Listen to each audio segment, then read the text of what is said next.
राम राम साथियों, आज हम राजस्थान की राजनीतिक व्यवस्था का चैप्टर नंबर 5 देखेंगे, जो कि हैं राज्य न्यायपालिका, उच्च न्यायालय, अधीनस्थ न्यायालय एवं अन्य न्यायिक निकाय। चलो शुरू करते हैं। भारतीय संविधान की लोकतांत्रिक व्यवस्था में एक एकल एकीकृत न्यायिक प्रणाली, सिंगल इंटीग्रेटेड जुडिशियल सिस्टम को अपनाया गया है।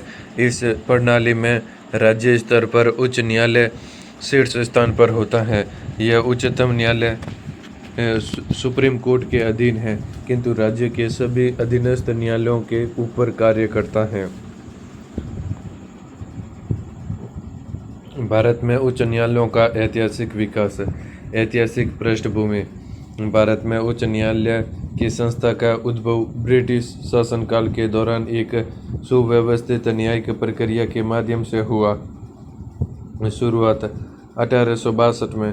इस विकास की वास्तविक नींव भारतीय उच्च न्यायालय अधिनियम 1861 के अंतर्गत रखी गई, जिसके तहत वर्ष 1862 में देश के 3 प्रमुख प्रेसिडेंसी नगरों कोलकाता, बॉम्बे और मद्रास में उच्च न्यायालयों की स्थापना की गई। न्यायिक विस्तार।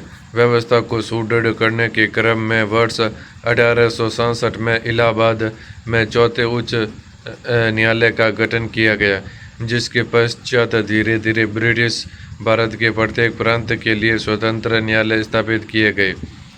स्वतंत्रता के पश्चात रूपांतरण। वर्ष 1950 में भारतीय संविधान के प्रभावी होने के साथ ही तत्कालीन प्रांतों के न्यायालय संबंधित राज्यों के संवैधानिक उच्च न्यायालयों के रूप में परिवर्तित हो गए। संवैधानिक प्रावधान। भारतीय संविधान के भाग 6 के अंतर्गत अनुच्छेद 214 से 231 तक उच्च न्यायालयों के गठन, स्वतंत्रता, क्षेत्राधिकार, शक्तियाँ तथा उनकी कार्य प्रणालियों का विस्तृत विवेचन किया गया है। इसी प्रकार अनुच्छेद 233 से 237 तक के प्रावधान राज्यों के अधीनस्थ न्यायालयों की संरचना एवं संचालन से संबंधित है। प्रत्येक राज्य के लिए न्यायालय। भारतीय संविधान के अनुच्छेद 214 के तहत प्रत्येक राज्य के लिए एक उच्च न्यायालय का प्रावधान किया गया है। साझा उच्च न्यायालय, कॉमन हाई कोर्ट। 7वें संविधान संशोधन अधिनियम 1956 द्वारा संसद को यह अधिकार दिया गया है कि वह 2 या 2 से अधिक राज्यों अथवा राज्यों और केंद्र शासित प्रदेशों के लिए एक ही साझा उच्च न्यायालय की स्थापना कर सकती हैं। उदाहरण के लिए पंजाब, हरियाणा और चंडीगढ़ के लिए एक ही साझा उच्च न्यायालय चंडीगढ़ में स्थित है। क्षेत्रीय क्षेत्राधिकार। एक उच्च न्यायालय का क्षेत्रीय क्षेत्राधिकार सामान्यतः संबंधित राज्य की सीमाओं के साथ ससमान को टर्मिनस होता है।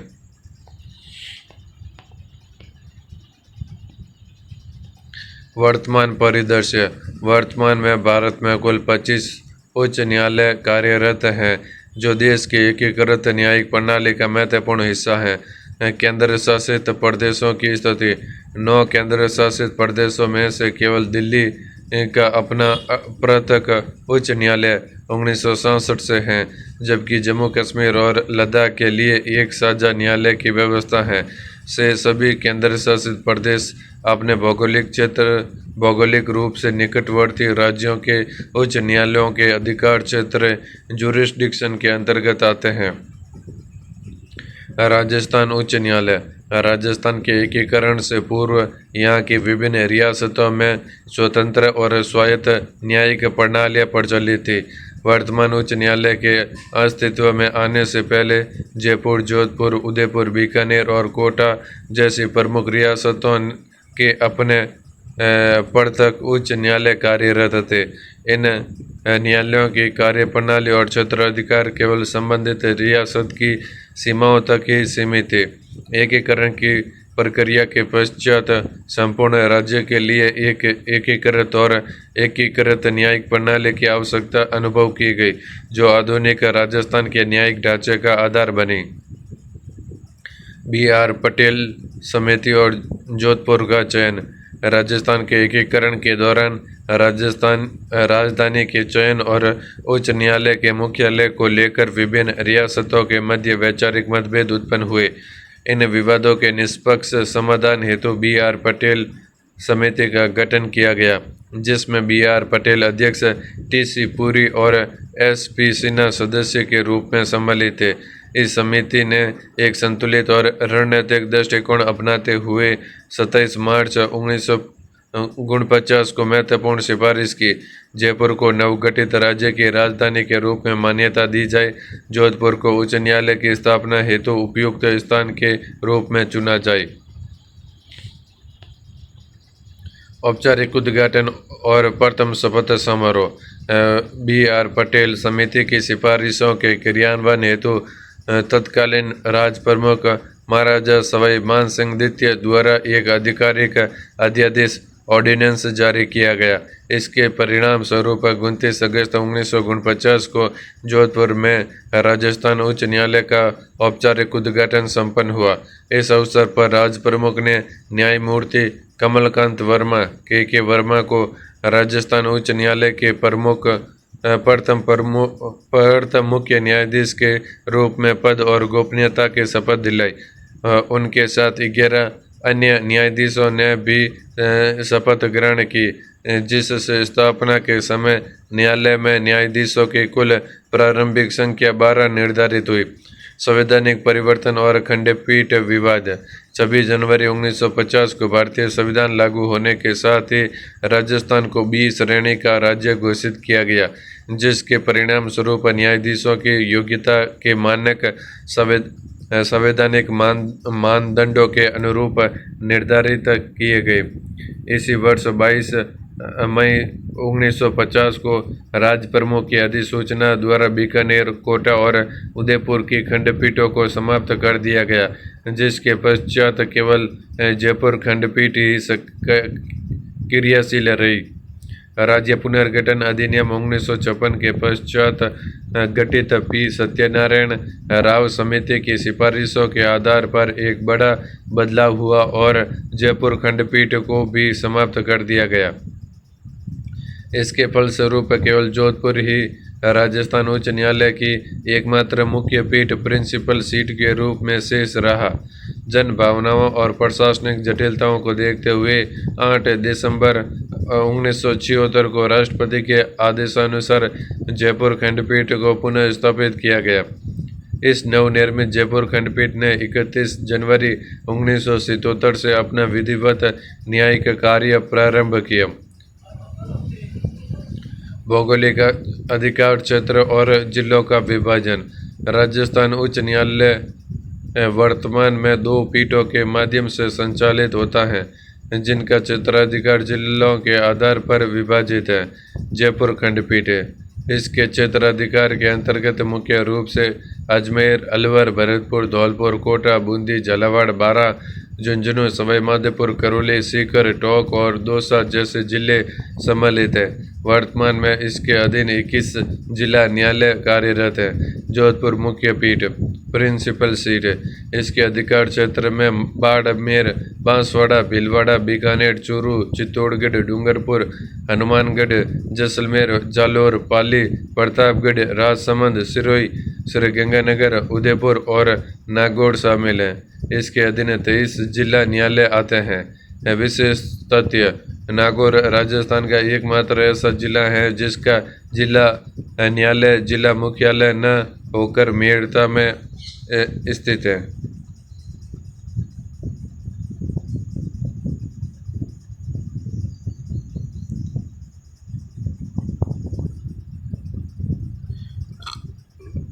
उच्च न्यायालय की सदस्य संख्या। अनुच्छेद 216। अनुच्छेद 216 के अनुसार प्रत्येक उच्च न्यायालय में एक मुख्य न्यायाधीश और ऐसे अन्य न्यायाधीश होते हैं जिन्हें राष्ट्रपति समय समय पर नियुक्त करना आवश्यक समझे। संख्या का निर्धारण। भारतीय संविधान उच्च न्यायालय के न्यायाधीशों की कोई निश्चित संख्या निर्दिष्ट नहीं करता है। ये पूरी तरह से राष्ट्रपति के विवेक पर निर्भर है। राष्ट्रपति संबंधित न्यायालय के कार्यभार वर्कलोड के आधार पर समय समय पर न्यायाधीशों की संख्या का निर्धारण करते हैं। राजस्थान की स्थिति। राजस्थान उच्च न्यायालय में वर्तमान में न्यायाधीशों की स्वीकृत संख्या 50 निर्धारित की गई है, जिसमें एक मुख्य न्यायाधीश और 49 अन्य न्यायाधीश, 1 प्लस 49 सम्मिलित है। न्यायाधीशों की नियुक्ति अनुच्छेद 217। अनुच्छेद 217 के अनुसार उच्च न्यायालय के मुख्य न्यायाधीश सीजे और अन्य सभी न्यायाधीशों की नियुक्ति भारत के राष्ट्रपति द्वारा भारत के मुख्य न्यायाधीश सीजेआई और संबंधित राज्य के राज्यपाल के साथ परामर्श के पश्चात की जाती है। उच्च न्यायालय के न्यायाधीशों की नियुक्ति उच्च न्यायालय के न्यायाधीश की नियुक्ति राष्ट्रपति द्वारा की जाती है। परामर्श राष्ट्रपति द्वारा निम्नलिखित 3 प्राधिकारियों के परामर्श से की जाती है। RS 2023 में पूछा गया है। भारत के मुख्य न्यायाधीश सीजेआई, संबंधित राज्य के राज्यपाल और संबंधित उच्च न्यायालय के मुख्य न्यायाधीश। परामर्श प्रक्रिया कंसल्टेशन प्रोसेस। उच्च न्यायालय के न्यायाधीशों की सिफारिश कॉलेजियम द्वारा की जाती है। कॉलेजियम की संरचना, इसमें भारत के मुख्य न्यायाधीश सीजेआई और 2 वरिष्ठतम न्यायाधीश शामिल होते हैं। प्रस्ताव की शुरुआत। नियुक्ति का प्रस्ताव संबंधित उच्च न्यायालय के मुख्य न्यायाधीश द्वारा अपने 2 वरिष्ठतम न्यायाधीश के परामर्श से किया जाता है। प्रक्रिया का क्रम। यह सिफारिश मुख्यमंत्री सीएम को भेजी जाती है। मुख्यमंत्री राज्यपाल को सलाह देते हैं कि वे इस प्रस्ताव को केंद्रीय कानून मंत्री यूनियन लॉ मिनिस्टर को भेजें। साझा उच्च न्यायालय कॉमन हाई कोर्ट के संदर्भ में, यदि एक ही उच्च न्यायालय 2 या 2 से अधिक राज्यों के लिए क्षेत्राधिकार रखता है तो राष्ट्रपति उन सभी संबंधित राज्यों के राज्यपालों से परामर्श करना अनिवार्य समझते हैं।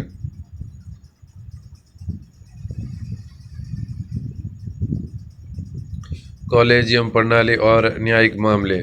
द्वितीय न्यायाधीश मामला 1993। उच्चतम न्यायालय ने यह ऐतिहासिक व्यवस्था दी कि उच्च न्यायालय के किसी भी न्यायाधीश की नियुक्ति तब तक नहीं की जा सकती जब तक वह भारत के मुख्य न्यायाधीश सीजेआई की राय के अनुरूप न हो। इस मामले में न्यायालय ने स्पष्ट किया कि परामर्श का वास्तविक अर्थ सहमति कॉन्करेंस है। तृतीय न्यायाधीश मामला 1998। इस मामले में कॉलेजियम प्रक्रिया को और अधिक विस्तार दिया गया, जिसमें इसमें स्पष्ट किया गया कि उच्च न्यायालय के न्यायाधीशों की नियुक्ति हेतु सीजेआई के लिए उच्चतम न्यायालय के 2 वरिष्ठतम न्यायाधीशों के कॉलेजियम से परामर्श करना अनिवार्य है। सीजेआई की व्यक्तिगत या एकल राय को परामर्श नहीं माना जाएगा। 99वां संविधान संशोधन अधिनियम 2014 NJAC सरकार द्वारा कॉलेजियम प्रणाली के विकल्प के रूप में राष्ट्रीय न्यायिक नियुक्ति आयोग नेशनल जुडिशियल अपॉइंटमेंट्स कमीशन का गठन किया गया था, जिसका उद्देश्य न्यायिक नियुक्तियों में कार्यपालिका की भूमिका को बढ़ाना था। चतुर्थ न्यायाधीश मामला 2015। उच्चतम न्यायालय ने एक ऐतिहासिक निर्णय सुनाते हुए 99वें संविधान संशोधन और NJAC अधिनियम को असंवैधानिक और शून्य घोषित कर दिया। न्यायालय का तर्क था कि यह आयोग न्यायपालिका की स्वतंत्रता संविधान के मूल ढांचे का उल्लंघन करता है। इसके परिणाम स्वरूप पुरानी कॉलेजियम प्रणाली पुनः प्रभावी हो गई। न्यायाधीशों की योग्यताएं। क्वालिफिकेशंस।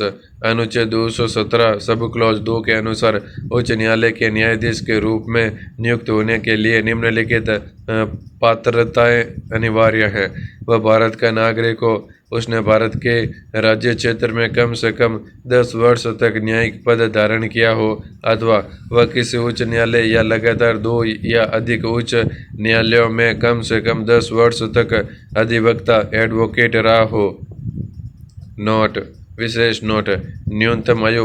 उच्च न्यायालय के न्यायाधीश की नियुक्ति के लिए संविधान में कोई न्यूनतम आयु सीमा का प्रावधान नहीं है।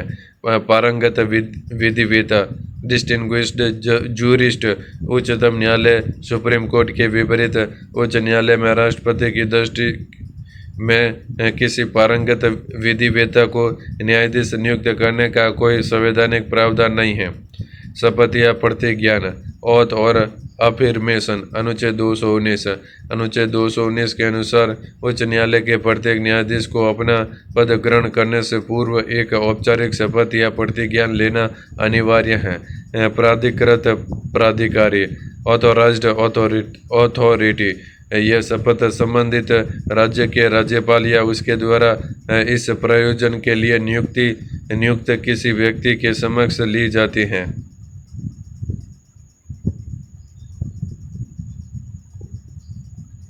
शपथ का प्रारूप फॉर्मेट। न्यायाधीशों द्वारा ली जाने वाली शपथ का आधिकारिक प्रारूप संविधान की 3री अनुसूची 3rd शेड्यूल में विनिर्दिष्ट किया गया है। शपथ की अंतर्वस्तु substance of the oath. Bharat के संविधान के प्रति सच्ची श्रद्धा और निष्ठा रखना, भारत की संप्रभुता और अखंडता को अक्षुण्ण बनाए रखना, अपने कर्तव्यों का निर्वहन बिना किसी भय या पक्षपात, अनुराग या द्वेष के निष्पक्षतापूर्वक करना, संविधान और विधियों की मर्यादा को बनाए रखना, वेतन और भत्ते, salaries and allowances.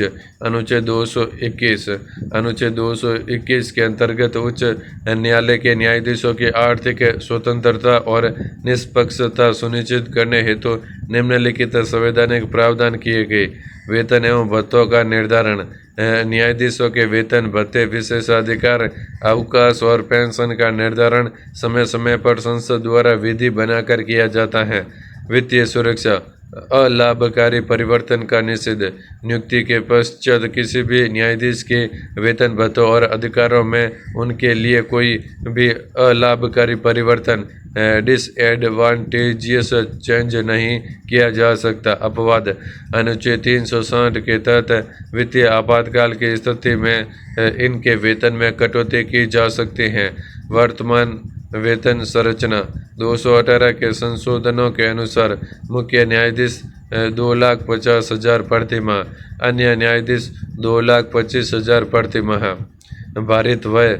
Charged expenditure. न्यायाधीशों के वेतन और भत्ते संबंधित राज्य की संचित निधि consolidated fund of the state पर भारित होते हैं। उच्च न्यायालय के न्यायाधीशों की पेंशन भारत की संचित निधि कंसोलिडेटेड फंड ऑफ इंडिया पर भारित होती है।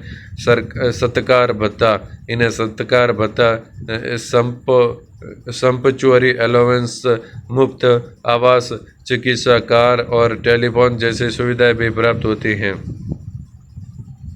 आयु संबंधी विवाद। अनुच्छेद 217 सब क्लॉज 3 में आयु संबंधी विवादों का अधिनिर्णय। यदि उच्च न्यायालय के किसी न्यायाधीश की आयु के संबंध में कोई प्रश्न या विवाद उत्पन्न होता है तो उसका विनिश्चय भारत के राष्ट्रपति द्वारा किया जाता है। परामर्श प्रक्रिया। राष्ट्रपति इस विषय पर निर्णय लेने से पूर्व भारत के मुख्य न्यायाधीश सीजेआई से अनिवार्य रूप से परामर्श करते हैं।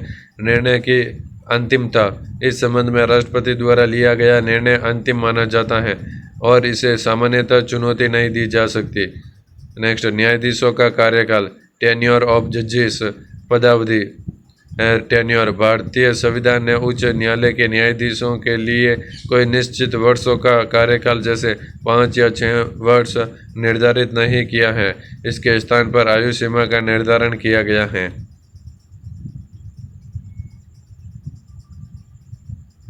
सेवानिवृत्ति की आयु। Retirement age. एक न्यायाधीश 62 वर्ष की आयु प्राप्त करने तक अपने पद पर बना रहता है। ऐतिहासिक संदर्भ। मूल संविधान में यह आयु सीमा 60 वर्ष थी, जिसे 15वें संविधान संशोधन अधिनियम 1963 द्वारा बढ़ाकर 62 वर्ष किया गया। पद त्याग। रेजिग्नेशन। उच्च न्यायालय का कोई भी न्यायाधीश किसी भी समय भारत के राष्ट्रपति को संबोधित अपना हस्ताक्षरित लिखित त्यागपत्र देकर पद मुक्त हो सकता है। पद की रिक्ति। वैकेंसी। निम्नलिखित स्थितियों में न्यायाधीश का पद रिक्त हो जाता है यदि उसे उच्चतम न्यायालय सुप्रीम कोर्ट के न्यायाधीश के रूप में नियुक्त कर दिया जाए, यदि उसका स्थानांतरण किसी अन्य उच्च न्यायालय में कर दिया जाए, यदि उसे राष्ट्रपति द्वारा पद से हटा रिमूवल दिया जाए। न्यायाधीशों को पद से हटाना, रिमूवल ऑफ जजेस। उच्च न्यायालय के न्यायाधीश को हटाने की प्रक्रिया अत्यंत कठोर है, जिसे सामान्यतः महाभियोग जैसी प्रक्रिया कहा जाता है। हटाने के आधार, ग्राउंड्स फॉर रिमूवल। संविधान के अनुच्छेद 124 सब क्लॉज 4 के अनुसार, जो उच्च न्यायालयों पर भी लागू होता है, न्यायाधीश को केवल 2 आधारों पर पद मुक्त किया जा सकता है: सिद्ध कदाचार, प्रूव्ड मिसबिहेवियर, असमता, इनकैपेसिटी। संवैधानिक प्राधिकारी, न्यायाधीश को केवल भारत के राष्ट्रपति के आदेश द्वारा ही हटाया जा सकता है। राष्ट्रपति यह आदेश तभी जारी करते हैं जब संसद के दोनों सदनों द्वारा विशेष बहुमत से पारित संबोधन उनके समक्ष प्रस्तुत किया जाए। न्यायाधीश जांच अधिनियम 1968। विधिक प्रक्रिया, प्रस्ताव का प्रस्तुतिकरण। निष्कासन का प्रस्ताव लोकसभा में कम से कम 100 सदस्यों या राज्यसभा में कम से कम 50 सदस्यों के हस्ताक्षरों के साथ अध्यक्ष सभापति को सौंपा जाता है। स्वीकृति का अधिकार, सदन के अध्यक्ष या सभापति को इस प्रस्ताव को स्वीकार या अस्वीकार करने का विवेकाधीन अधिकार प्राप्त है। जांच समिति का गठन, प्रस्ताव स्वीकार होने पर 3 सदस्यीय समिति गठित की जाती है, जिसमें सम्मिलित होते हैं उच्चतम न्यायालय के मुख्य न्यायाधीश, सीजेआई या कोई अन्य न्यायाधीश। किसी उच्च न्यायालय के एक मुख्य न्यायाधीश, एक प्रतिष्ठित न्यायविद, डिस्टिंग्विश्ड जूरिस्ट। विशेष बहुमत, स्पेशल मेजोरिटी। यदि समिति न्यायाधीश को दोषी पाती है तो प्रत्येक सदन द्वारा इस प्रस्ताव को विशेष बहुमत, सदन की कुल सदस्यता का बहुमत प्लस उपस्थित एवं मतदान करने वाले सदस्यों का 2/3 बहुमत से पारित करना अनिवार्य है। सत्र की अनिवार्यता, न्यायाधीश को हटाने का यह प्रस्ताव एक ही सत्र में पारित होकर राष्ट्रपति के समक्ष प्रस्तुत किया जाना चाहिए।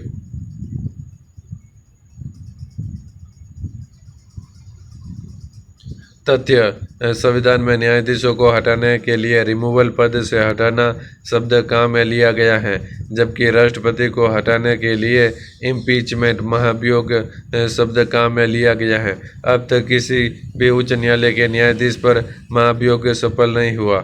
नेक्स्ट, न्यायाधीशों का स्थानांतरण, अनुच्छेद 222 के अंतर्गत। एक उच्च न्यायालय से दूसरे उच्च न्यायालय में न्यायाधीशों का स्थानांतरण न्यायपालिका की कार्य क्षमता और राष्ट्रीय एकीकरण के लिए किया जाता है। संवैधानिक शक्ति, राष्ट्रपति भारत के मुख्य न्यायाधीश सीजेआई से परामर्श करने के बाद स्थानांतरण का आदेश देते हैं। विस्तृत परामर्श प्रक्रिया, तृतीय न्यायाधीश मामला 1998। उच्चतम न्यायालय के निर्णय अनुसार राजस्थान स्थानांतरण की प्रक्रिया में सीजेआई के लिए निम्नलिखित के साथ परामर्श करना अनिवार्य है। उच्चतम न्यायालय के 4 वरिष्ठतम न्यायाधीशों का कॉलेजियम, उस उच्च न्यायालय के मुख्य न्यायाधीश का जहां से स्थानांतरण हो रहा है, उस उच्च न्यायालय के मुख्य न्यायाधीश का जहां स्थानांतरण किया जा रहा है। सीजेआई की एकल राय को परामर्श नहीं माना जाता। प्रतिपूरक भत्ता, कंपनसेटरी अलाउंस, स्थानांतरण के पश्चात न्यायाधीश अपने मूल वेतन के अतिरिक्त ऐसे प्रतिपूरक भत्ते का हकदार होता है जिसे संसद द्वारा विधि बनाकर निर्धारित किया गया हो। न्यायिक पुनरावलोकन, जुडिशियल रिव्यू, राजस्थान नहीं, स्थानांतरण के आदेश की न्यायिक समीक्षा की जा सकती है ताकि प्रशासनिक स्थानांतरण के आदेश की न्यायिक समीक्षा की जा सकती है ताकि प्रशासनिक मनमानेपन को रोका जा सके। हालांकि कानूनी व्यवस्था के अनुसार स्थानांतरण के विरुद्ध केवल वही न्यायाधीश न्यायालय की शरण ले सकता है जिसका स्थानांतरण किया गया है। नेक्स्ट, कार्यकारी अतिरिक्त और सेवानिवृत्त न्यायाधीश, कार्यवाहक मुख्य न्यायाधीश, एक्टिंग चीफ जस्टिस, अनुच्छेद 223। राष्ट्रपति किसी उच्च न्यायालय के न्यायाधीश को कार्यकारी मुख्य न्यायाधीश नियुक्त कर सकते हैं। यदि मुख्य न्यायाधीश का पद रिक्त हो, मुख्य न्यायाधीश अस्थायी रूप से अनुपस्थित हो, मुख्य न्यायाधीश अपने कर्तव्यों का पालन करने में अक्षम हो। अपर और कार्यवाहक न्यायाधीश, एडिशनल एंड एक्टिंग जजेस अनुच्छेद 224। अपर न्यायाधीश यदि उच्च न्यायालय के कामकाज में अस्थायी वृद्धि हो या कार्य बकाया एरियर्स हो तो राष्ट्रपति योग्य व्यक्तियों को अधिकतम 2 वर्ष के लिए अतिरिक्त न्यायाधीश नियुक्त कर सकते हैं। कार्यवाहक न्यायाधीश यदि मुख्य न्यायाधीश के अलावा कोई न्यायाधीश अनुपस्थित हो या अस्थायी रूप से पद के कर्तव्यों का पालन न कर पा रहा हो। आयु सीमा अतिरिक्त या कार्यवाहक न्यायाधीश 62 वर्ष की आयु के बाद पद पर नहीं रह सकते।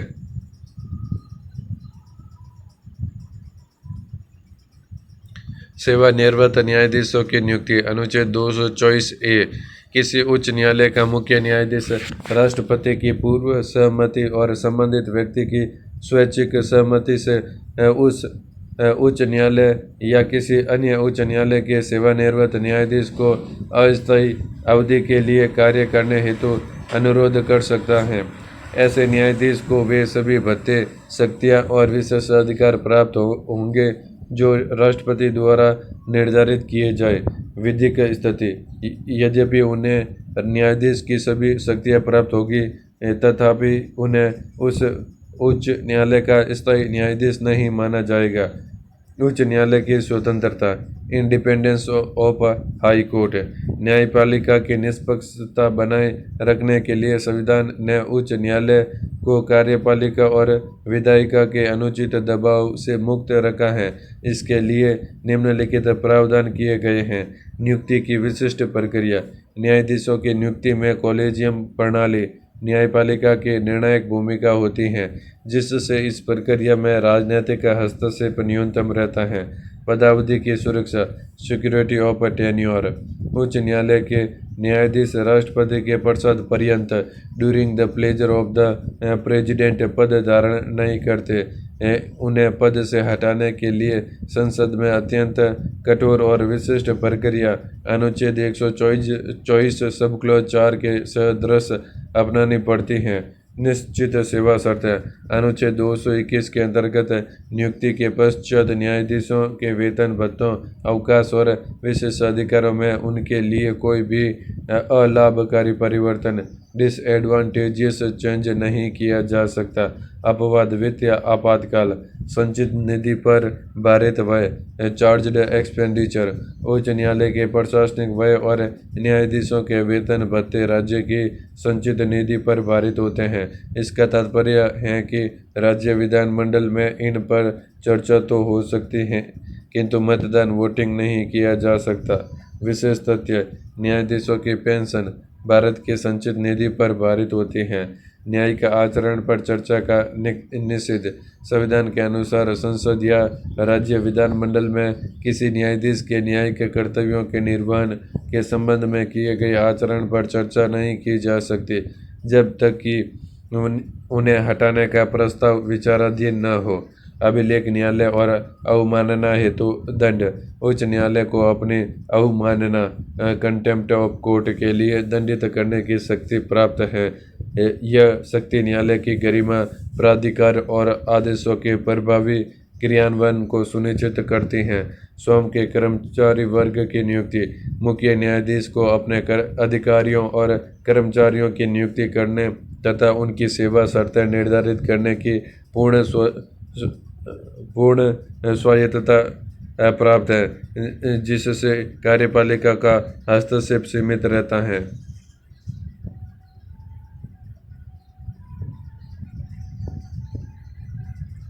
क्षेत्राधिकार में कटौती का निषेध संसद और राज्य विधानमंडल उच्च न्यायालय के उन संवैधानिक प्राधिकारों और शक्तियों को कम नहीं कर सकते जो संविधान द्वारा प्रदत्त हैं। व्यवसाय पर निर्बंधन अनुच्छेद 220 उच्च न्यायालय का कोई भी स्थायी न्यायाधीश सेवानिवृत्ति के पश्चात उच्चतम न्यायालय और अन्य उच्च न्यायालयों जहां वह स्थायी न्यायाधीश नहीं रहा है को छोड़कर भारत के किसी भी अन्य न्यायालय या प्राधिकरण के समक्ष वकालत या कार्य नहीं कर सकता।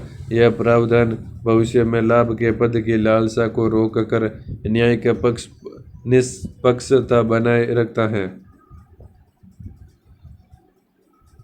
नेक्स्ट, उच्च न्यायालय के अधिकार क्षेत्र और शक्तियाँ। उच्च न्यायालय राज्य का सर्वोच्च अपील न्यायालय है और संविधान का व्याख्याकार भी।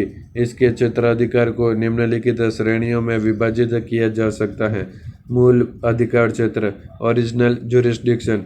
मूल अधिकार क्षेत्र का तात्पर्य उन विशेष मामलों से है जिनकी सुनवाई की शुरुआत सीधे राज्य न्यायालय में की जा सकती है। इसके लिए निचली अदालतों से अपील के माध्यम से आने की आवश्यकता नहीं होती। इसके अंतर्गत निम्नलिखित विषय सम्मिलित हैं। संवैधानिक व्याख्या के मामले, ऐसे विवाद जिनमें संविधान की व्याख्या से संबंधित कोई सारवान प्रश्न, सब्सटेंशियल क्वेश्चन ऑफ लॉ निहित हो, उनकी सुनवाई सीधे उच्च न्यायालय द्वारा की जा सकती है। चुनाव संबंधी याचिकाएं, संसद, लोकसभा एवं राज्यसभा और राज्य विधानमंडलों, विधानसभा एवं विधान परिषद के सदस्यों के निर्वाचन से संबंधित किसी भी विवाद या याचिका पर निर्णय लेने का अधिकार उच्च न्यायालय को प्राप्त है। राजस्व मामले, राजस्व संग्रह, रेवेन्यू कलेक्शन अथवा राजस्व से संबंधित किसी सरकारी अधिनियम या कार्य के विरुद्ध आने वाले मामलों की सुनवाई इसके अधिकार क्षेत्र में आती है। मौलिक अधिकारों का प्रवर्तन, भारतीय संविधान के अनुच्छेद 226 के अंतर्गत नागरिकों के मौलिक अधिकारों के उल्लंघन की स्थिति में इन्हें लागू कराने इन्फोर्समेंट के लिए सीधे उच्च न्यायालय का द्वार खटखटाया जा सकता है। विविध विधिक विषय, वसीयत, प्रोबेट या विल, विवाह एवं तलाक, मैट्रिमोनियल, कंपनी कानून और न्यायालय की अवमानना, कंटेम्प्ट ऑफ कोर्ट से जुड़े मामलों में भी उच्च न्यायालय को मूल अधिकार क्षेत्र प्राप्त है। नागरिक मूल अधिकार क्षेत्र, ओरिजिनल सिविल जुरिस्डिक्शन, एक विशेष प्रावधान के तहत कलकत्ता, बॉम्बे, मद्रास और दिल्ली उच्च न्यायालयों के पास उच्च आर्थिक मूल्य, हाई वैल्यू वाले दीवानी या नागरिक मामलों की सीधे सुनवाई करने का विशेष अधिकार है। रिट अधिकार क्षेत्र, रिट जुरिस्डिक्शन, अनुच्छेद 226। यह उच्च न्यायालय की सबसे महत्वपूर्ण शक्तियों में से एक है। अनुच्छेद 226 के तहत उच्च न्यायालयों को मौलिक अधिकारों के संरक्षण और किसी अन्य उद्देश्य सामान्य कानूनी अधिकार के लिए 5 प्रकार के रिट जारी करने की शक्ति है। पहला, बंदी प्रत्यक्षीकरण, हेबियस कॉर्पस। इसका शाब्दिक अर्थ है सशरीर प्रस्तुत करना। यह रिट उस व्यक्ति की प्रार्थना पर जारी की जाती हैं जिसे अवैध रूप से बंदी बनाया गया हो। इसके माध्यम से न्यायालय संबंधित अधिकारी को आदेश देता है कि बंदी बनाए गए व्यक्ति को न्यायालय के समक्ष प्रस्तुत किया जाए और उसकी नज़रबंदी के कारणों की जांच की जाए। दूसरा, परमादेश, मैंडामस। इसका अर्थ है हम आदेश देते हैं। यह एक नियंत्रणकारी रिट है जिसे किसी सार्वजनिक अधिकारी, निगम या अधीनस्थ न्यायालय के विरुद्ध तब जारी किया जाता है जब वे अपने निर्धारित कानूनी कर्तव्यों का पालन करने में विफल रहते हैं। तीसरा, प्रतिषेध, प्रोहिबिशन। यह रिट किसी उच्च न्यायालय द्वारा अपने अधीनस्थ न्यायालयों या अर्ध न्यायिक निकायों, क्वासी जुडिशियल बॉडीज को तब जारी की जाती हैं जब वे अपने अधिकार क्षेत्र का उल्लंघन कर रहे हो। इसका मुख्य उद्देश्य कार्रवाई को बीच में ही रोकना होता है। चौथा, उत्प्रेषण, सर्टिओरारी। इसका अर्थ है पूर्णतः सूचित करना। यह रिट अधीनस्थ न्यायालय के निर्णय के पश्चात जारी की जाती है। इसके माध्यम से उच्च न्यायालय निचली अदालत के किसी निर्णय को रद्द कर सकता है या लंबित मामले को समीक्षा हेतु अपने पास मंगा सकता है। पांचवा, अधिकार प्रस्सा, क्वा वारंटो। इसका अर्थ है किस अधिकार से। यह रिट उस व्यक्ति के विरुद्ध जारी की जाती है जो किसी सार्वजनिक पद, पब्लिक ऑफिस को अवैध रूप से धारण किए हुए हैं। न्यायालय इसके माध्यम से व्यक्ति से उसके पद धारण करने की वैधानिकता के विषय में प्रश्न पूछता है।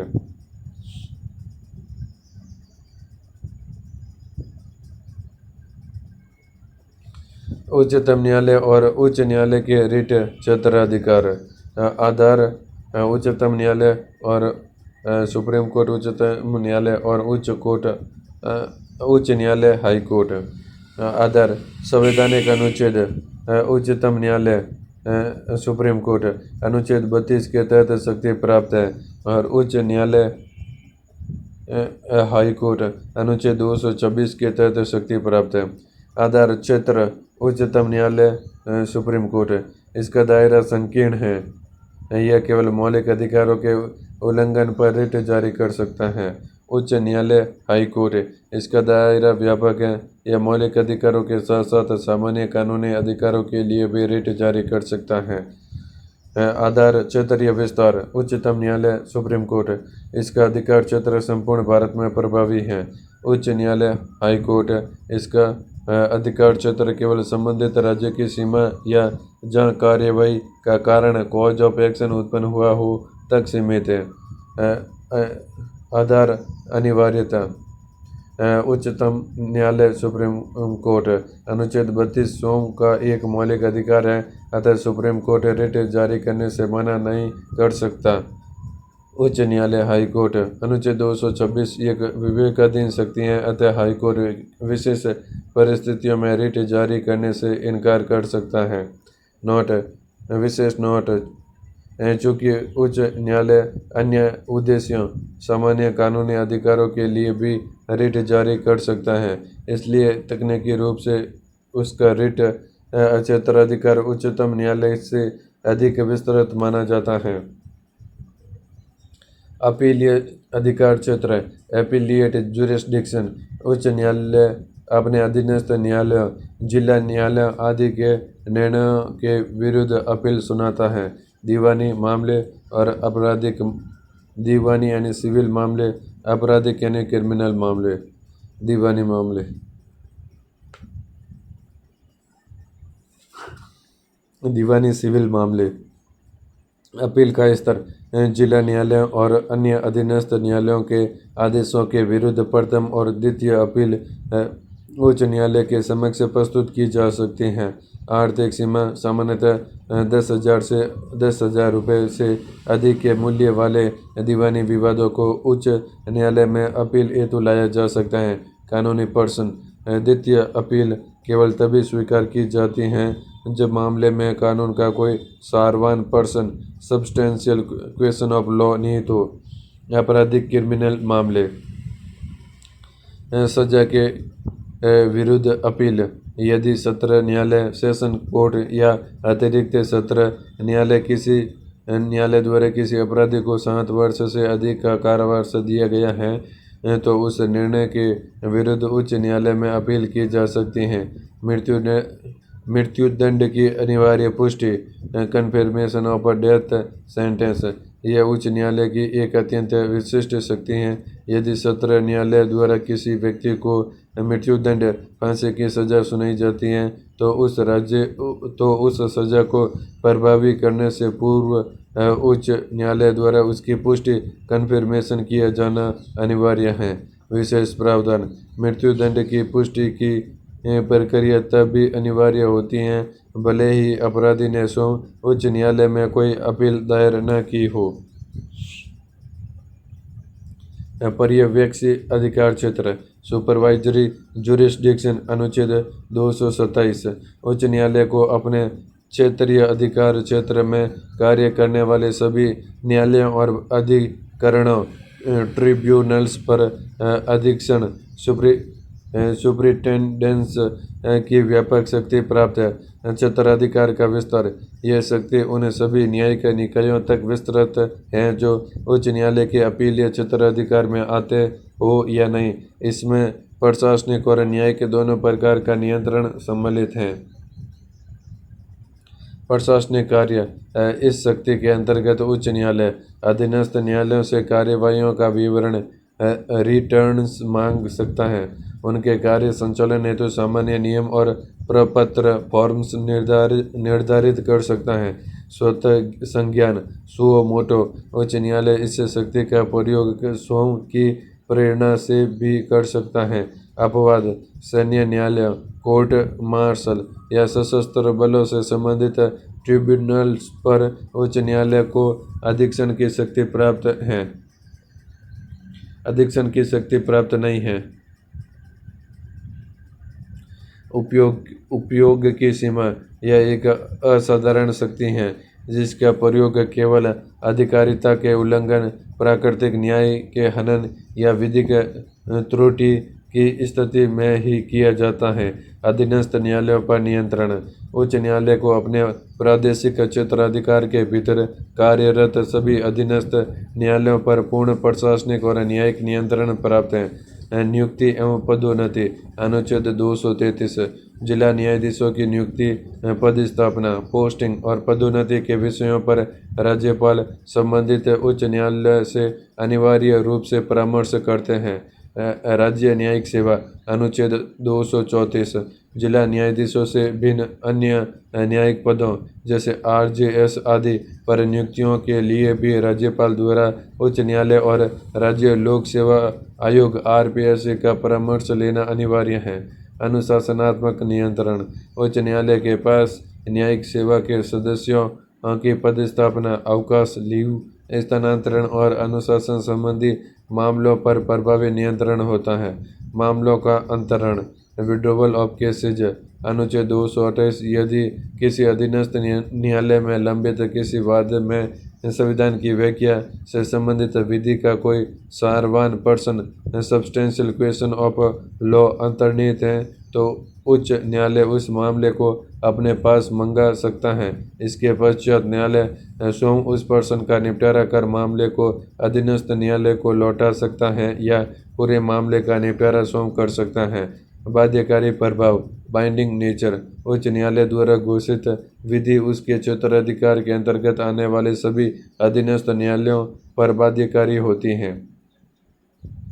अभिलेख न्यायालय, अ कोर्ट ऑफ रिकॉर्ड: अनुच्छेद 215 संविधान के अनुच्छेद 215 के अनुसार प्रत्येक उच्च न्यायालय एक अभिलेख न्यायालय होगा और उसे अपनी अवमानना, कॉन्टेम्प्ट के लिए दंड देने की शक्ति सहित ऐसे न्यायालय की सभी शक्तियाँ प्राप्त होगी। अभिलेखों का साक्ष्य मूल्य, एविडेंटरी वैल्यू: उच्च न्यायालय के निर्णय, कार्यवाहियों और कार्य शाश्वत स्मृति और साक्ष्य के रूप में सुरक्षित रखे जाते हैं। इन अभिलेखों को किसी भी अधीनस्थ न्यायालय में साक्ष्य के रूप में प्रस्तुत किया जा सकता है और उसकी प्रामाणिकता और ऑथेंटिसिटी पर प्रश्न नहीं उठाया जा सकता। यह निर्णय अधीनस्थ न्यायालयों के लिए विधिक नज़ीर, लीगल प्रेसिडेंट्स के रूप में बाध्यकारी होते हैं। अवमानना हेतु दंड, power to punish for contempt: उच्च न्यायालय को अपनी अवमानना के लिए किसी भी व्यक्ति को दंडित करने की अनन्य शक्ति प्राप्त है। न्यायालय साधारण कारावास, आर्थिक दंड या दोनों अधिरोपित कर सकता है। सिविल नागरिक अवमानना: न्यायालय के किसी निर्णय, डिक्री, आदेश या अन्य प्रक्रिया की जानबूझकर की गई अवज्ञा।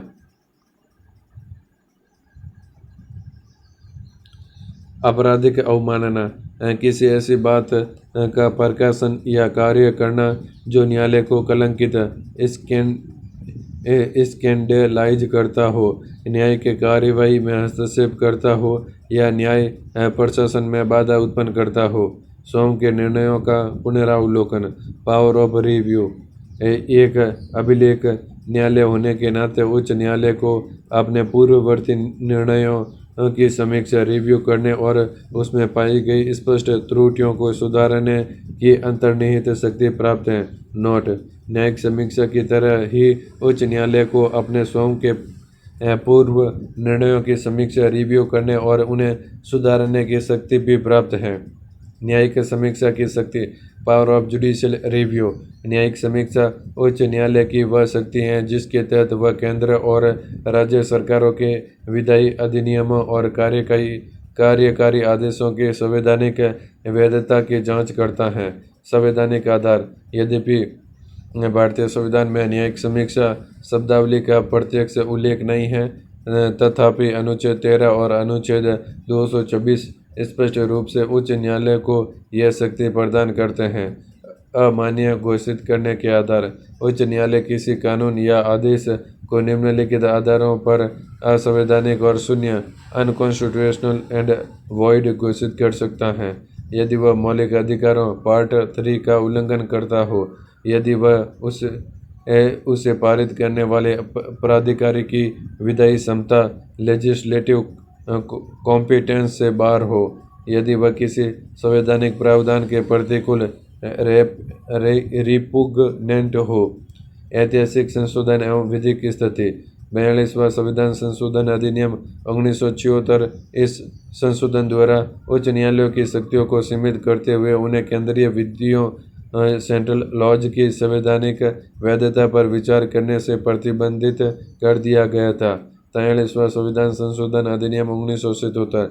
इस संशोधन द्वारा पूर्ववर्ती प्रतिबंध को समाप्त कर उच्च न्यायालयों की न्यायिक समीक्षा की मूल शक्ति को यथास्थिति स्टेटस क्वो में बहाल कर दिया गया।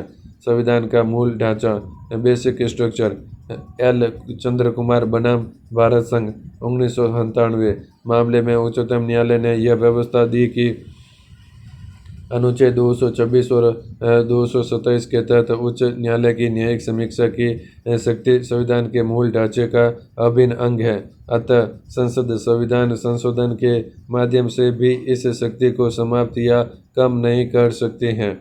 राजस्थान उच्च न्यायालय वर्तमान स्थिति और महिला न्यायाधीश। न्यायाधीशों की स्वीकृत संख्या। राजस्थान उच्च न्यायालय में न्यायाधीशों की वर्तमान स्वीकृत संख्या 50 है, जिसमें एक मुख्य न्यायाधीश और 49 अन्य न्यायाधीश सम्मिलित हैं। वर्तमान महिला न्यायाधीशों का प्रतिनिधित्व। राजस्थान उच्च न्यायालय में वर्तमान में 3 महिला न्यायाधीश कार्यरत हैं। न्यायमूर्ति रेखा बोराना, न्यायमूर्ति सुबा मेहता, न्यायमूर्ति नुपुर भाटी। ऐतिहासिक संदर्भ। महिला न्यायाधीश। प्रथम महिला न्यायाधीश न्यायमूर्ति कांता भटनागर राजस्थान उच्च न्यायालय की प्रथम महिला न्यायाधीश थी। 1978 में नियुक्त। कुल प्रतिनिधित्व।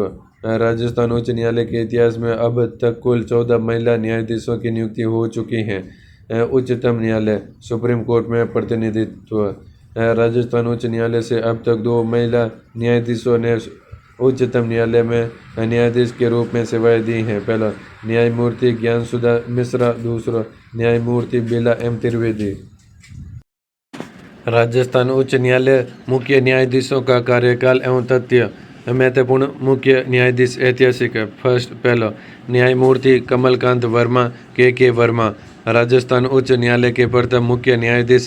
कार्यकाल 29 तारीख 8वां महीना 1949 से 24 तारीख 1 महीना 1950 तक।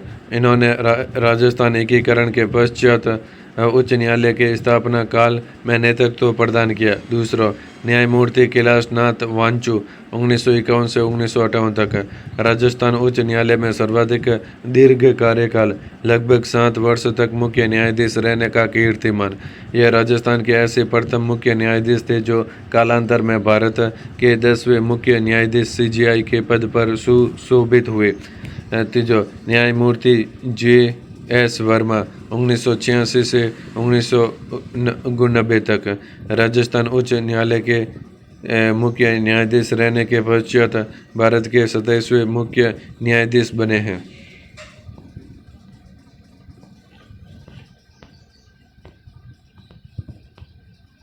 उन्होंने राष्ट्रीय मानवाधिकार आयोग NHRC के अध्यक्ष के रूप में भी सेवाएं दी हैं। विशिष्ट योगदान। वर्ष 2012 के निर्भया प्रकरण के पश्चात आपराधिक विधि में संशोधन हेतु गठित वर्मा समिति के अध्यक्ष रहे, जिसकी अनुशंसा पर लैंगिक अपराधों के विरुद्ध कठोर कानून निर्मित हुए। चौथा न्यायमूर्ति सतीश कुमार मित्तल राजस्थान उच्च न्यायालय के मुख्य न्यायाधीश के रूप में न्यूनतम कार्यकाल मात्र 40 दिन। राजस्थान उच्च न्यायालय से उच्चतम न्यायालय सुप्रीम कोर्ट जाने वाले न्यायाधीश। मुख्य न्यायाधीश जो सुप्रीम कोर्ट में CJI रहे। कैलाशनाथ वांदू, RM लोढ़ा और JS वर्मा। न्यायाधीश जो सुप्रीम कोर्ट में न्यायाधीश रहे।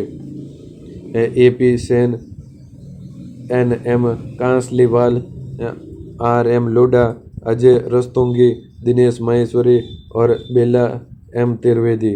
विशेष उपलब्धियां और राजनीतिक पदों पर रहे न्यायाधीश। राजस्थान उच्च न्यायालय के प्रथम कार्यवाहक मुख्य न्यायाधीश JM पंचाल, दौलतमल भंडारी।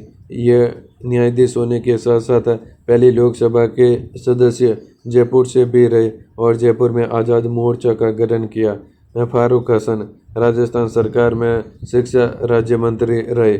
न्यायाधीश जिनका पद पर रहते निधन हुआ, सुरेश चंद्र सिंघल एवं राजेंद्र प्रसाद व्यास। त्यागपत्र देने वाले न्यायाधीश SK गर्ग। नेक्स्ट, हालिया घटनाक्रम और नियुक्तियां 2024 से 26। 43वें मुख्य न्यायाधीश राजस्थान उच्च न्यायालय के 43वें मुख्य न्यायाधीश के रूप में न्यायमूर्ति के आर श्रीराम को नियुक्त किया गया, जिन्होंने 21 अगस्त 2025 को राज्यपाल के समक्ष पद की शपथ ग्रहण की। जस्टिस संजीव प्रकाश शर्मा वर्ष 2026 में राजस्थान उच्च न्यायालय के महत्वपूर्ण पदों पर रहे। कार्य दिवस बनाने वाला पहला न्यायालय। भारत के मुख्य न्यायाधीश की पहल पर राजस्थान उच्च न्यायालय देश का पहला हाईकोर्ट बना, जिसने मुकदमों की संख्या कम करने के लिए प्रत्येक महीने के 2 शनिवार को अदालती कार्य दिवस घोषित किया।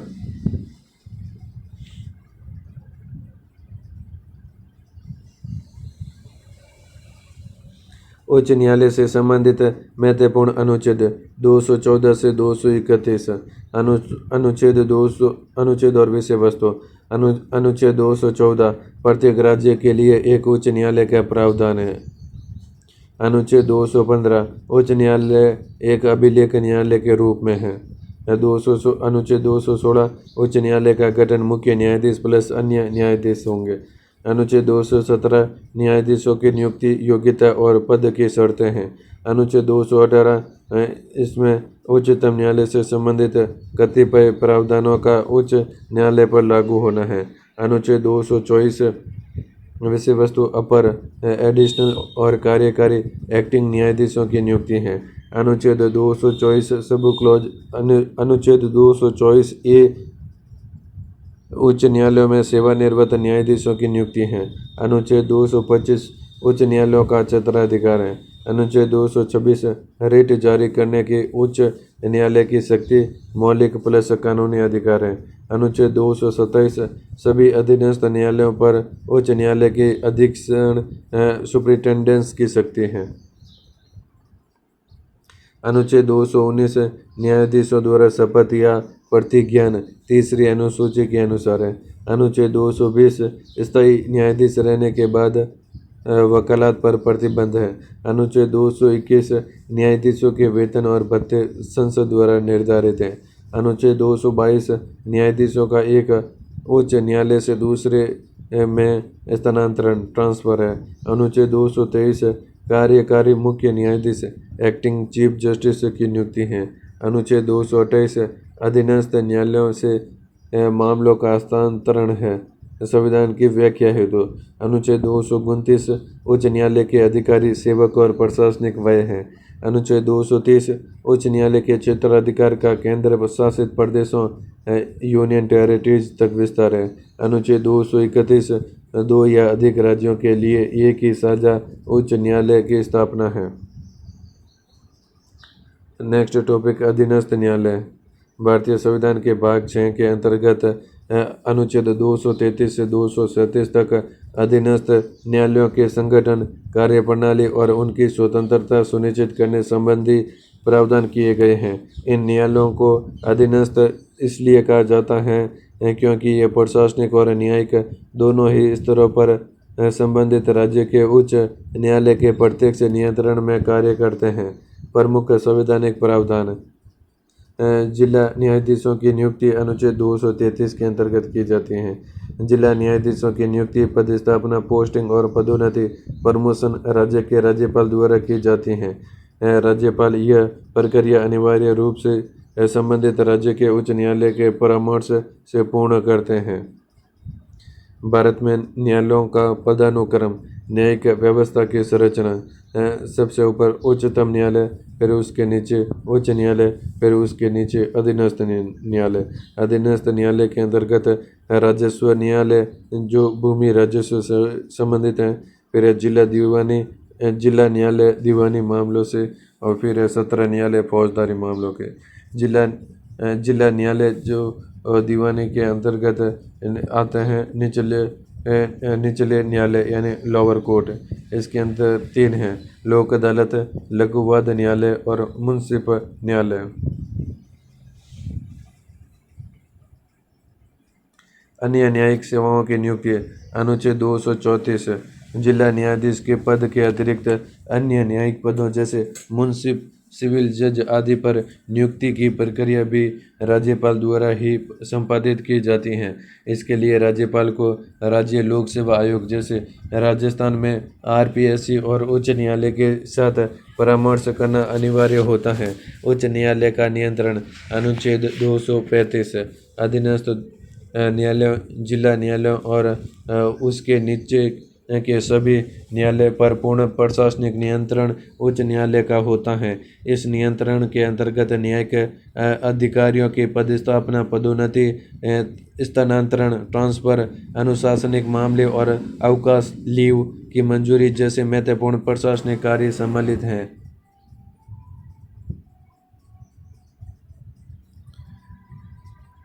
जिला न्यायाधीश पद की परिभाषा। अनुच्छेद 236 संविधान के अनुसार जिला न्यायाधीश डिस्ट्रिक्ट जज एक व्यापक शब्द है जिसके अंतर्गत जिले के विभिन्न वरिष्ठ न्यायिक अधिकारी सम्मिलित होते हैं। इसमें निम्नलिखित पदों को शामिल किया गया है: सिविल नगर न्यायालय का न्यायाधीश, सिटी सिविल कोर्ट जज, अपर जिला न्यायाधीश, एडिशनल डिस्ट्रिक्ट जज, मुख्य presidency magistrate, chief presidency magistrate, सत्र न्यायाधीश, सेशन जज और अपर सत्र न्यायाधीश, सहायक सत्र न्यायाधीश, असिस्टेंट सेशन जज। योग्यताएं। अनुच्छेद 233 सब और योग्यताएं। अनुच्छेद 233 2 जिला न्यायाधीश के रूप में नियुक्त होने के लिए किसी व्यक्ति के पास निम्नलिखित अर्हताओं का होना अनिवार्य है: सेवा में न होना, वह व्यक्ति पहले से ही केंद्र या राज्य सरकार की किसी अन्य प्रशासनिक या सरकारी सेवा में कार्यरत नहीं होना चाहिए। विधिक अनुभव, उसके पास कम से कम 7 वर्ष का अधिवक्ता, एडवोकेट या प्लीडर के रूप में कार्य करने का निरंतर अनुभव होना चाहिए। अनिवार्य सिफारिश, उसकी नियुक्ति के लिए संबंधित राज्य के उच्च न्यायालय द्वारा अनुशंसा रिकमेंडेशन की गई हो। फिर अधीनस्थ न्यायालयों की संरचना। राज्यों में न्यायिक प्रशासन को सुचारू रूप से चलाने के लिए अधीनस्थ न्यायालयों को मुख्य रूप से 3 श्रेणियों में विभाजित किया गया है: दीवानी, सिविल, आपराधिक, क्रिमिनल और राजस्व रेवेन्यू। दीवानी न्यायालय, सिविल कोर्ट्स। यह न्यायालय मुख्य रूप से संपत्ति, अनुबंध, कॉन्ट्रैक्ट, विवाह, तलाक और मकान मालिक किराएदार जैसे निजी विवादों का निपटारा करते हैं। इसमें कारावास की सजा नहीं दी जाती बल्कि हर्जाना या डिक्री ऑर्डर पारित की जाती हैं। जिला न्यायालय, डिस्ट्रिक्ट कोर्ट। यह जिले का सर्वोच्च दीवानी न्यायालय होता है। सामान्यतः 10,000 रुपये से अधिक के मूल्य वाले मामले सीधे यहाँ प्रस्तुत किए जा सकते हैं।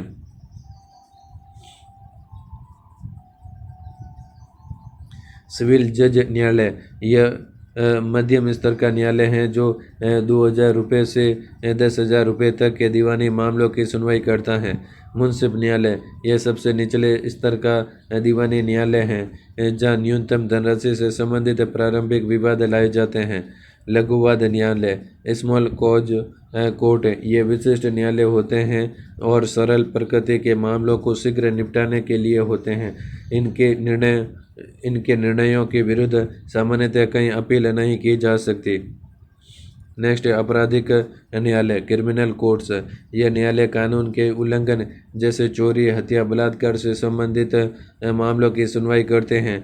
इनके पास जुर्माना लगाने, जेल भेजने या मृत्यु दंड देने की शक्ति होती है।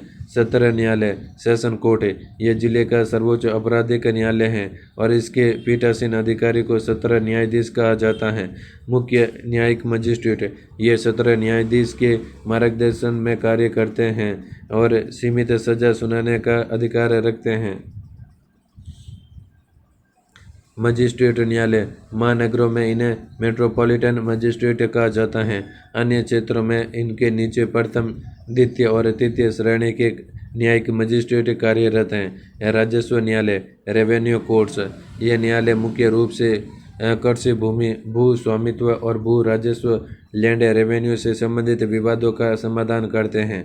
राजस्व बोर्ड बोर्ड ऑफ रेवेन्यू यह राज्य का सर्वोच्च राजस्व निकाय और न्यायालय है। उल्लेखनीय है कि राजस्थान का राजस्व बोर्ड अजमेर में स्थित है। आयुक्त, कमिश्नर एवं कलेक्टर न्यायालय मंडल और जिला स्तर पर ये अधिकारी राजस्व संबंधी अपीलीय और मूल शक्तियों का प्रयोग करते हैं। तहसीलदार एवं नायब तहसीलदार यह राजस्व प्रशासन के आधारभूत स्तर पर विवादों की सुनवाई और राजस्व अभिलेखों का प्रबंधन करते हैं।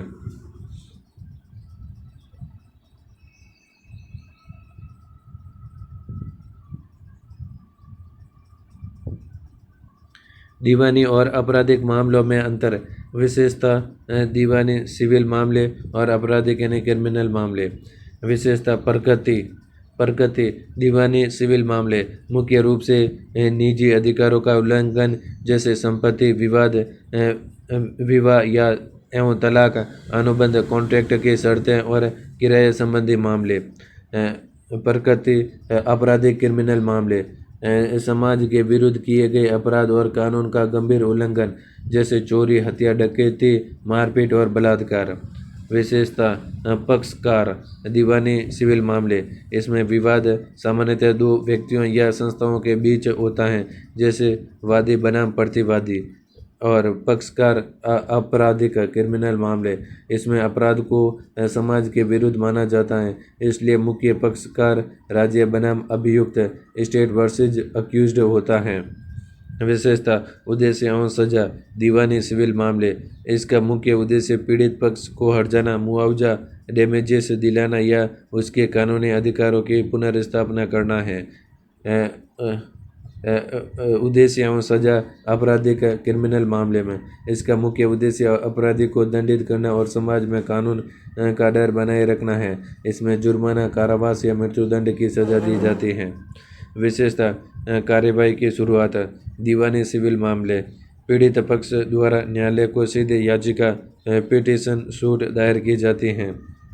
कार्यवाही की शुरुआत आपराधिक क्रिमिनल मामले में इसकी शुरुआत सामान्यतः पुलिस द्वारा एफआईआर दर्ज करने और जांच के बाद न्यायालय में आरोप पत्र, चार्जशीट दाखिल करने से होती हैं। फिर विशेषता है महत्वपूर्ण तथ्य दीवानी सिविल मामले इसमें कानून का प्रत्यक्ष उल्लंघन अनिवार्य नहीं है बल्कि यह आपसी अनुबंधों या अधिकारों के हनन से संबंधित हैं। आपराधिक क्रिमिनल मामले में महत्वपूर्ण तथ्य इसमें किए गए कार्यों को पूरे समाज के प्रति अपराध माना जाता है क्योंकि यह सार्वजनिक शांति और व्यवस्था को भंग करता है। विशेष नोट मृत्युदंड की पुष्टि यदि किसी सत्र न्यायालय सेशन कोर्ट द्वारा किसी अपराधी को मृत्युदंड डेथ पेनल्टी दिया जाता है तो कानूनन उसे तब तक क्रियान्वित नहीं किया जा सकता जब तक उच्च न्यायालय उस सजा की पुष्टि कन्फर्म न कर दे। यह नियम तब भी लागू होता है जब अपराधी ने उच्च न्यायालय में अपील न की हो। सेकंड न्यायालय जिला स्तर पर दीवानी मामलों की सुनवाई जिला न्यायाधीश डिस्ट्रिक्ट जज करते हैं जबकि आपराधिक मामलों की सुनवाई सत्र न्यायाधीश सेशन जज द्वारा की जाती है। पद एक ही होता है लेकिन मामले की प्रकृति के आधार पर पद नाम बदल जाता है। अपील दोनों ही प्रकार के मामलों में निचली अदालतों के निर्णय के विरुद्ध उच्च न्यायालय और अंततः उच्चतम न्यायालय में अपील का प्रावधान है। राजस्थान में जिला न्यायालयों की वर्तमान स्थिति। राजस्थान में कुल 44 जिला न्यायालय हैं। जोधपुर पीठ के अंतर्गत 23 जिला न्यायालय हैं। जयपुर पीठ के अंतर्गत 21 जिला न्यायालय हैं। शहरी न्यायालय जोधपुर में 2 और जयपुर में 3 जिला न्यायालय स्थापित हैं। कार्यकारी मजिस्ट्रेट, एग्जीक्यूटिव मजिस्ट्रेट्स। राजस्थान में आपराधिक विवादों के लिए कार्यकारी मजिस्ट्रेट भी होते हैं। नियुक्ति। राजस्थान प्रशासनिक सेवा (RAS) के सदस्यों को कार्यकारी मजिस्ट्रेट के रूप में नियुक्त किया जाता है। कार्य। यह स्थानीय अधिनियमों जैसे आबकारी अधिनियम, जुआ अधिनियम के तहत मामलों की सुनवाई करते हैं। नियंत्रण।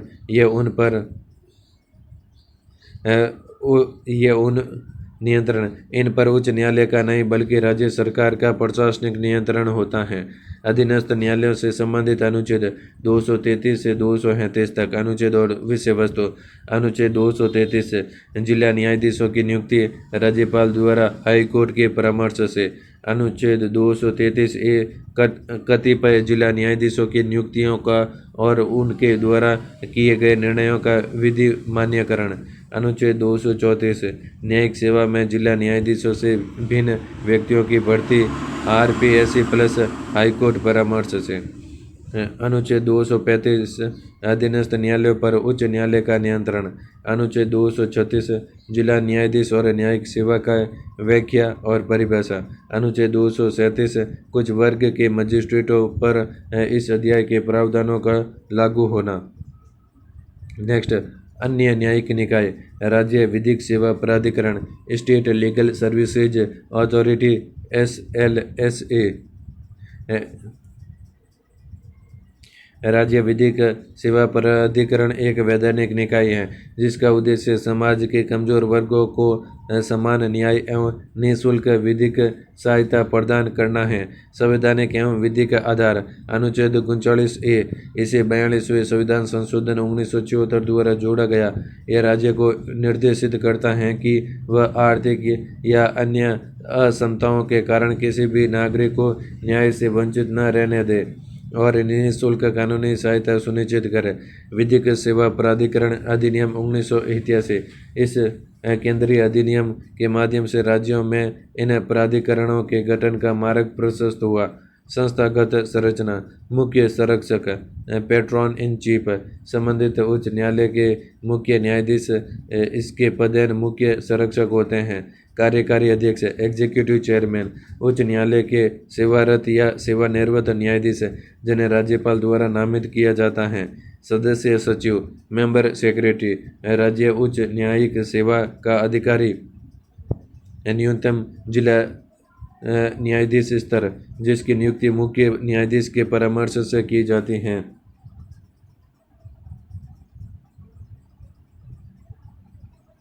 मुख्य उद्देश्य एवं कार्य। निःशुल्क विधिक सहायता।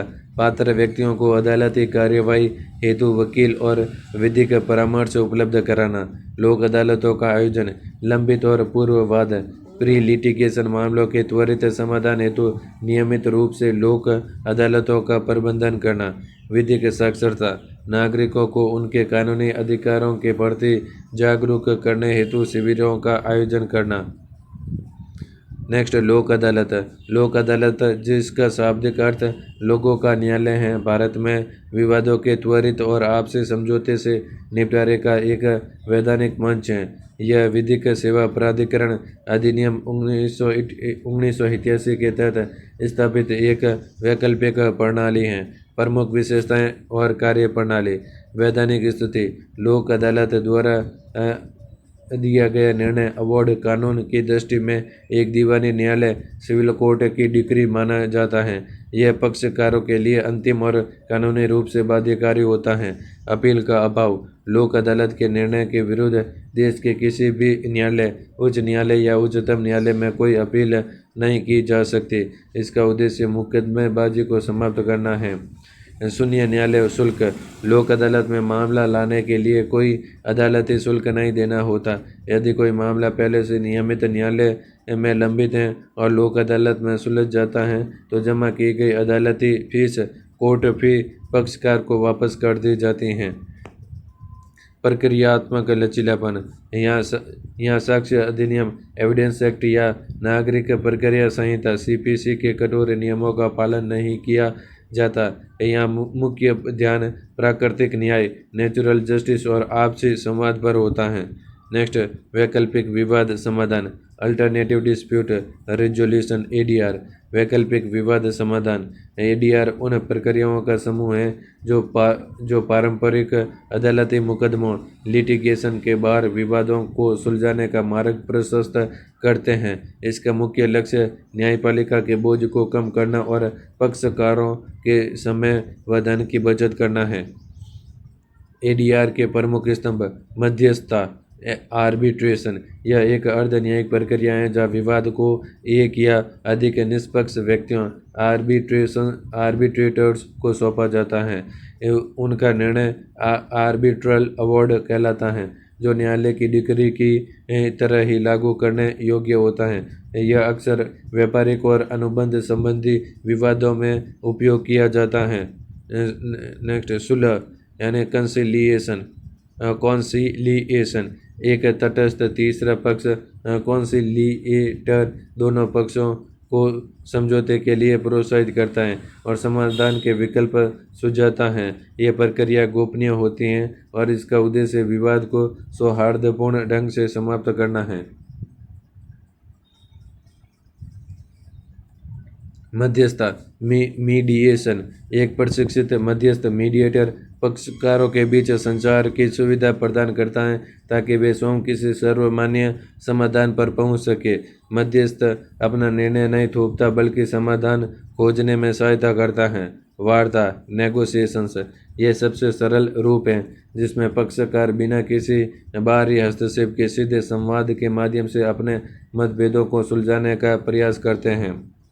राजस्थान राज्य न्यायिक अकादमी।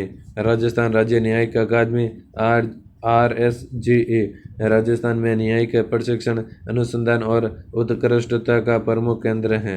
इसकी स्थापना 16 नवंबर 2001 को जोधपुर में की गई थी।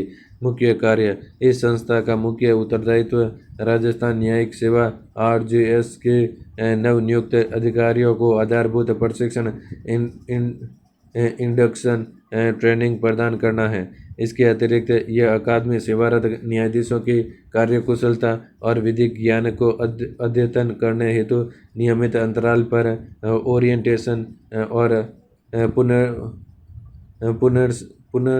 पुनर्चर्या रिफ्रेशर पाठ्यक्रमों का आयोजन करती हैं। यह संस्थान न्यायिक क्षेत्र में अनुसंधान, रिसर्च और विधिक सुधारों को बढ़ावा देने में भी महत्वपूर्ण भूमिका निभाता है, जिससे राज्य की अधीनस्थ न्यायपालिका की गुणवत्ता और निष्पक्षता सुनिश्चित होती है। नेक्स्ट, महत्वपूर्ण विधिक शब्दावलियाँ और अवधारणाएं। Metropolitan magistrate. Metropolitan magistrate 10 lakh से अधिक जनसंख्या वाले महानगरों जैसे जयपुर, जोधपुर में नियुक्त प्रथम श्रेणी के न्यायिक मजिस्ट्रेट होते हैं। राजस्व बोर्ड ऑफ रेवेन्यू। कृषि भूमि विवाद और भू अभिलेखों के लिए राज्य का सर्वोच्च अपीलीय प्राधिकरण राजस्थान का राजस्व बोर्ड अजमेर में स्थित है। कार्यकारी मजिस्ट्रेट, एग्जीक्यूटिव मजिस्ट्रेट, ये राज्य प्रशासनिक सेवा जैसे IAS, RAS के अधिकारी होते हैं जिन्हें शांति और कानून व्यवस्था बनाए रखने हेतु सीमित न्यायिक शक्तियाँ प्रदान की जाती हैं। ये राज्य सरकार के प्रशासनिक नियंत्रण में होते हैं। फिर अभिलेख न्यायालय, कोर्ट ऑफ रिकॉर्ड। इसका तात्पर्य है कि उच्च न्यायालय के सभी निर्णय और कार्यवाहियाँ साक्ष्य के रूप में सुरक्षित रखी जाती हैं। इन्हें भविष्य के मामलों के लिए नज़ीर प्रेसिडेंट माना जाता है और इनकी अवहेलना करने पर न्यायालय की अवमानना, कंटेम्प्ट ऑफ कोर्ट के तहत दंड दिया जा सकता है। राजस्थान उच्च न्यायालय विधि एवं महत्वपूर्ण तथ्य। स्थापना 29 अगस्त 1949 जोधपुर में। प्रथम मुख्य न्यायाधीश न्यायमूर्ति कमलकांत KK वर्मा। वर्तमान मुख्य न्यायाधीश 2025-26 में न्यायमूर्ति KR श्रीराम 43वें। कार्यकाल का रिकॉर्ड। सर्वाधिक कार्यकाल न्यायमूर्ति कैलाशनाथ वांधु लगभग 7 वर्ष। न्यूनतम कार्यकाल न्यायमूर्ति सतीश कुमार मित्तल लगभग 40 दिन। विशिष्ट उपलब्धियां। राजस्थान उच्च न्यायालय के पूर्व मुख्य न्यायाधीश GS वर्मा और अरुण कुमार मिश्रा ने राष्ट्रीय मानवाधिकार आयोग NHRC के अध्यक्ष के रूप में सेवाएं दी हैं। महिला न्यायाधीश। राजस्थान उच्च न्यायालय में अब तक कुल 14 महिला न्यायाधीश रही हैं। वर्तमान में रेखा बोराणा, मेहता, नूपुर भाटी और संगीता शर्मा कार्यरत हैं। जयपुर खंडपीठ बेंच। जयपुर खंडपीठ का पुनर्गठन 8 दिसंबर 1976 को किया गया था, जिसने 31 जनवरी 1977 से कार्य करना प्रारंभ किया। That's all in this video. अगर आपको ये वीडियो पसंद आई तो प्लीज़ वीडियो को लाइक करें, चैनल को सब्सक्राइब जरूर करें। Thank you.